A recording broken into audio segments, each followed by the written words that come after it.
Hello ನಮಸ್ಕಾರ, ನಾನು ಕೊಪ್ಪಳದಿಂದ Sharanappa ಚಲಪುರ. News 18ಗೆ ಸ್ವಾಗತ. ನ್ಯೂಸ್ 18 ಸಬ್ಸ್ಕ್ರೈಬ್ ಆಗಿ ನ್ಯೂಸ್ 18 ಸಾಮಾಜಿಕ ಜಾಲತಾಣವನ್ನು ಫಾಲೋ ಮಾಡಿ.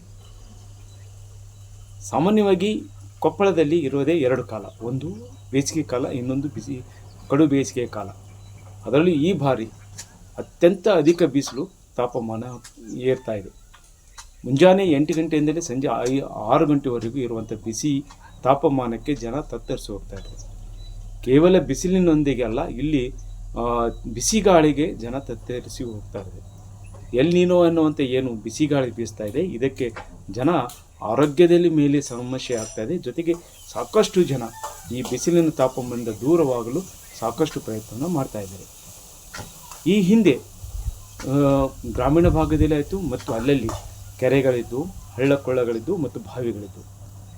ಬಿಸಿಲಿನ ತಾಪಮಾನದಿದ್ದಾಗ ಅಲ್ಲಿ ಹೋಗಿ ಜನ ಈಜಾಡಿಕೊಂಡು ಅದನ್ನು ತಣಿಸಿಕೊಳ್ತಾಯಿದ್ರು. ಮತ್ತು ಬೇಸಿಗೆ ಸಂದರ್ಭದಲ್ಲಿ ಈಜಾಡುವುದರಿಂದ ಸ್ವಲ್ಪ ದೈಹಿಕ ಶ್ರಮದ ಜೊತೆಗೆ ಒಂದಿಷ್ಟು ತಂಪು ವಾತಾವರಣದಲ್ಲಿ ಅವರು ಒಕ್ಕಿಕೊಳ್ಳುವಂಥ ಸ್ಥಿತಿ ಇತ್ತು.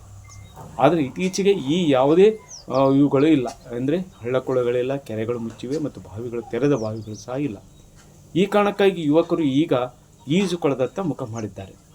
ಕೊಪ್ಪಳದ ಜಿಲ್ಲಾ ಮತ್ತು ಜಿಲ್ಲಾ ಕ್ರೀಡಾಂಗಣದಲ್ಲಿ ಯುವಜನ ಮತ್ತು ಕ್ರೀಡಾ ಇಲಾಖೆಯಿಂದ ಇಲ್ಲಿ ಒಂದು ಈಜುಕೊಳವನ್ನು ಇದೆ. ಈ ಈಜುಕೊಳಕ್ಕೆ ಈಗ ನಿತ್ಯ ನೂರಾರು ಜನ ಬಂದು ಇಲ್ಲಿ ಈಜಾಡ್ತಾ ಇದ್ದಾರೆ. ಅದರಲ್ಲೂ ಒಂದು 20 ಜನ ಇಲ್ಲಿ ನಿತ್ಯ ಬರ್ತಾ ಇರುವಂಥ ಸಬ್ಸ್ಕ್ರೈಬ್ ಆಗಿದ್ದರೆ, ಅದರ ಜೊತೆಗೆ ಒಂದು 60 ಜನರಿಗೆ ಟ್ರೈನಿಂಗ್ ನೀಡಿದೆ. ಜನಕ್ಕೆ ನಿತ್ಯ ಈ ದಿನಗಳಲ್ಲಿ 100-150ಕ್ಕೂ ಹೆಚ್ಚು ಜನ ಬಂದು ಈಜಾಡ್ತಾ ಇದ್ದಾರೆ. ಏನು ಈಜಲು ಬರುವಂಥ ಗ್ರಾಮೀಣ ಭಾಗದಿಂದ ಬರುವಂಥ ಅವರು ಹೇಳೋದಂದರೆ, ನಾವು ದೂರದಿಂದ ಬರ್ತೀವಿ, ಜೊತೆಗೆ ಇಲ್ಲಿ ಪ್ರತಿ ತಾಸಿಗೆ 100 ರೂಪಾಯಿಯನ್ನು ದರ ನಿಗದಿ ಮಾಡ್ತಾರೆ. ಇದು ಹೆಚ್ಚಾಗ್ತಾಯಿದೆ. ಯಾಕಂದರೆ ನಾವು ಒಂದು ಗ್ರಾಮೀಣ ಭಾಗದಿಂದ ಬಂದು ಅಲ್ಲಿ ಖರ್ಚು ಮಾಡಿಕೊಂಡು ಇಲ್ಲಿ ಬರೋದು ಸಹ ಸ್ವಲ್ಪ ಕಷ್ಟ ಆಗ್ತಾಯಿದೆ. ಇದನ್ನು ಕಡಿಮೆ ಮಾಡಿರಿ ಅನ್ನೋದು ಒಂದು ಒತ್ತಾಯ ಅವರಲ್ಲಿ ಬೇಡಿಕೆ ರೂಪದಲ್ಲಿ ಇದೆ. ಈಗ 40-42 ಡಿಗ್ರಿ ಬಿಸಿಲಿದೆ. ಅಂಥದ್ರಲ್ಲಿ ಈಗ ನೀವು ಕುಡಿಯೋ ನೀರನ್ನು ಮನೆಯಲ್ಲಿ ಇಟ್ಟರೆ ಅವು ಕೂಡ ಬಿಸಿ ಆಗ್ತಾ ಇದೆ. ಅಂಥದ್ರಲ್ಲಿ ನಾವು ಬಿಸಿಲು ಜಾಸ್ತಿ ಇರೋದ್ರಿಂದ ಈಜುಗೊಳಕ್ಕೆ ಕೊಪ್ಪಳಕ್ಕೆ ಬಂದಿದ್ದೀವಿ. ಯಾಕೆಂದರೆ ಇದು ಕೊಪ್ಪಳದಲ್ಲಿ ಇನ್ನೂ ಆಗಬೇಕು, ಇನ್ನೂ ಒಂದು 2-3 ಆಗಬೇಕು, ದರನೂ ಮತ್ತು ಕಮ್ಮಿ ಮಾಡಬೇಕು ಅಂತ ಹೇಳ್ತಾ ಇದ್ದೀವಿ. ಯಾಕಂದರೆ ಬಿಸಿಲಿನ ಹವಾಮಾನ ಜಾಸ್ತಿ ಇದೆ.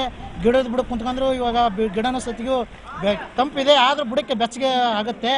ಆದ್ದರಿಂದ ಕೊಪ್ಪಳದಲ್ಲಿ ಇನ್ನೂ ಯುವಕರಿಗೆ ಈಜುಗೊಳ್ಳಲು ಇನ್ನೊಂದು 2-3 ಮಾಡಿಕೊಡಬೇಕು. ಇನ್ನು ತಂಪಾಗಿ ಯುವಕರು ಉಳಿತಾರಂತ ಹೇಳ್ತಾ ಇದ್ದೀನಿ. 100 ರೂಪಾಯಿ ಜಾಸ್ತಿ ಆಗಿದೆ. ಯಾಕಂದರೆ ಇವ್ರು ಬಿಡೋದೇ 3/4 ಅವರ್, 1 ತಾಸು ಅಂತ ಹೇಳ್ತಾರೆ, 3/4 ಅವರ್ ಬಿಡ್ತಾರೆ. ಅದಕ್ಕಂತನ ದರ ಕಮ್ಮಿ ಮಾಡಬೇಕು. ನಿರ್ವಹಣೆ ಹೇಗಿದೆ? ಸಿಬ್ಬಂದಿ ಎಲ್ಲ ಚೆನ್ನಾಗಿ ರೆಸ್ಪಾನ್ಸ್ ಮಾಡ್ತಾರೆ. 3/4 ಅವರ್ ಬಿಡ್ತಾರೆ 100 ರೂಪಾಯಿಗೆ. ಗೌರ್ಮೆಂಟ್ನವ್ರು ಏನಾರ ಒಂದು 2 ಗೌರ್ಮೆಂಟ್ಲಿದ್ದಾರ ಒಂದು 2-3 ಸ್ವಿಮ್ಮಿಂಗ್ ಪೂಲರ ಆಗಬೇಕು, ಒಂದು ಯುವಕರಿಗೆ ಅನುಕೂಲ ಆಗುತ್ತಂತ ಹೇಳೋಕ್ಕೆ ಇಷ್ಟಪಡ್ತೀನಿ. ಒಳ್ಳೆಯ ಆಡಳಿತ ಮಂಡಳಿ ಈಜುಗೊಳ್ಳ ಅತ್ಯುತ್ತಮವಾಗಿ ಮಾಡಿದ್ದಾರೆ. ಒಂದು ಗಿಡ ಮರಗಳು ಕೂಡ ನಮಗೆ ಈ ಬಿಸಿಲಿನ ತಾಪಮಾನ 42 ಡಿಗ್ರಿ ಆಗಿದೆ ಕೊಪ್ಪಳ ಜಿಲ್ಲೆಯಲ್ಲಿ. ಇದು ಈಜುಗೊಳ್ಳ ನೋಡಿದರೆ ಅತ್ಯುತ್ತಮವಾಗಿ ಆಡಳಿತ ಮಂಡಳಿಯವರು ಮಾಡಿದ್ದಾರೆ. ನಮಗೆ ಭಾಳ ಖುಷಿ ಅನಿಸಿದೆ. 100 ರೂಪಾಯಿ ಏನು ದೊಡ್ಡದಾಗದಲ್ಲ. ಇಲ್ಲಿ ಬಂದು ಈಜುಗೊಳ್ಳ ನಾವು ಈ ಬಿಸಿಲಿನ ತಾಪಮಾನ ಆರಿಸ್ಕೊಳ್ಳೋಕೆ ಇದು ಅತ್ಯುತ್ತಮವಾಗಿದೆ. ಈಜುಗೊಳ್ಳ ಪ್ರತಿಯೊಬ್ಬರು ಇಲ್ಲಿ ಬಂದು ಈ ಬಿಸಿಲಿನ ತಾಪಮಾನವನ್ನು ಅರಿತುಕೊಳ್ಳೋಕೆ ಇದು ಅತ್ಯುತ್ತಮವಾಗಿದೆ. ಯಾವ ಊರಿಂದ ಬಂದರು? ನಾವು ಕೊಪ್ಪಳ ಜಿಲ್ಲೆ, ಕೊಪ್ಪಳ ತಾಲೂಕು ಕಿನ್ನಾಳ ಗ್ರಾಮದಿಂದ ಬಂದಿದ್ದೀವಿ ಸರ್. ನಿಮ್ಗೆ ಆ ಕಡೆ ಅಲ್ಲಿ ಅಷ್ಟು ಪಂಪ್ ಸೆಟ್ ಏನೂ ಇಲ್ಲ ಸರ್. ಒಂದು ರೈತರಿಗೆ ನೀರು ಸ್ಥಿತಿಗೆ ಭಾಳ ಬರಗಾಲ ಬಂದಿದೆ. ಈಗ ಅಂಥ ಪರಿಸ್ಥಿತಿಯಲ್ಲಿ ನಾವೆಲ್ಲ ಇದ್ದೇವೆ. ಇನ್ನೊಂದು ಅವರು ಹೇಳೋದಂದರೆ, ಹೆಚ್ಚು ಈಜುಕೊಳಗಳನ್ನು ಮಾಡಿ ಎಲ್ಲೆಲ್ಲಿ ಸಾಧ್ಯವೋ ಅಷ್ಟು ಈಜುಕೊಳದಿಂದ ಮಾಡಿದರೆ ಅನುಕೂಲವಾಗುತ್ತೆ ಅನ್ನುವಂಥ ಬೇಡಿಕೆ ಇದೆ. ಇದಕ್ಕೆ ಇಲಾಖೆ ಸ್ಪಂದಿಸಬೇಕಾಗಿದೆ. ಜೊತೆಗೆ ಜನಪ್ರತಿನಿಧಿಗಳು ಸಹ ಈ ಬೇಡಿಕೆಯನ್ನು ಸ್ಪಂದಿಸಿ ಇಲ್ಲಿ ಹೆಚ್ಚು ಈಜುಕೊಳಗಳನ್ನು ಮಾಡೋಕ್ಕಾಗಿದೆ. ಈಗಿರೋದು ಕೊಪ್ಪಳದಲ್ಲಿ ಕೇವಲ ಒಂದೇ ಒಂದು ಈಜುಕೊಳವಾಗಿರೋದರಿಂದ ಇಲ್ಲಿಗೆ ಎಲ್ಲರೂ ಬರ್ತಾ ಇರೋದು. ಅದರಲ್ಲಿ ಈ ಬೇಸಿಗೆ ಸಂದರ್ಭದಲ್ಲಿ ಸಾಕಷ್ಟು ಜನ ಬರ್ತಾ ಇದೆ. ಇಲ್ಲಿ ಈಜುಕೊಳ ಉತ್ತಮವಾಗಿರೋದು ಒಂದು ಕಡೆ ಆಗಿದ್ದರೆ, ಇನ್ನಷ್ಟು ಇಲಾಖೆಯಿಂದಲಾಗಲಿ ಮತ್ತು ಬೇರೆ ಆಗಲಿ ಹೆಚ್ಚು ಈಜುಕೊಳ ಆದರೆ ಎಲ್ಲರಿಗೂ ಅನುಕೂಲವಾಗುತ್ತೆ ಅನ್ನುವಂಥ ಮಾತುಗಳು ಕೇಳಿ ಬರ್ತವೆ. ಈ ನಿಟ್ಟಿನಲ್ಲಿ ಜಿಲ್ಲಾಡಳಿತ ಕ್ರಮ ಕೈಗೊಳ್ಳುತ್ತಾ ಅನ್ನೋದನ್ನು ಕಾದು ನೋಡಬೇಕಾಗಿದೆ. ಶರಣಪ್ಪ ಚಲಪುರ, ನ್ಯೂಸ್ 18 ಕೊಪ್ಪಳ.